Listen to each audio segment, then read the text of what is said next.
So we're trying to find a diving bell that can withstand a pressure down to 250 meters. So the gauge pressure at this would simply be delta P equals the hydrostatic pressure minus the atmospheric pressure.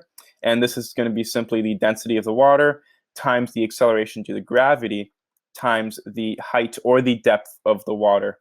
Here, it's going to be delta P equals 1,000 times 1,000, the density of water, 1,000 kilograms per meter cubed, times the acceleration due to gravity, 9.81 meters per second squared, and then times 250 meters.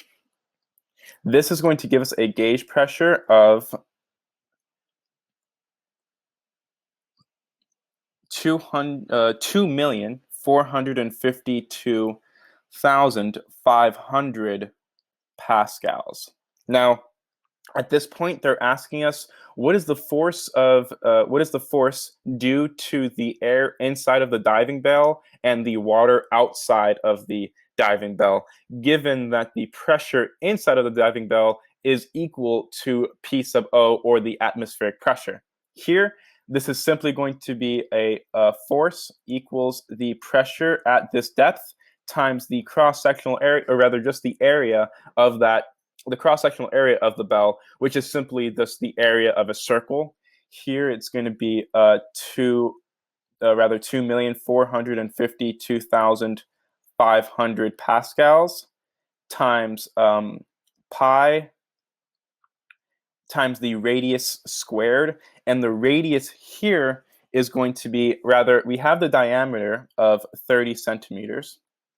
So that means that the radius is going to be d over 2, or 0.15 meters. So here we can put 0.15 meters squared.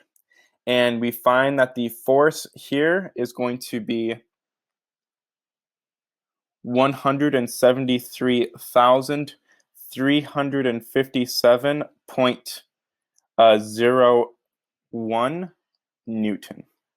So this would be the pressure, the force due to the air inside of the diving bell and the water outside of the diving bell.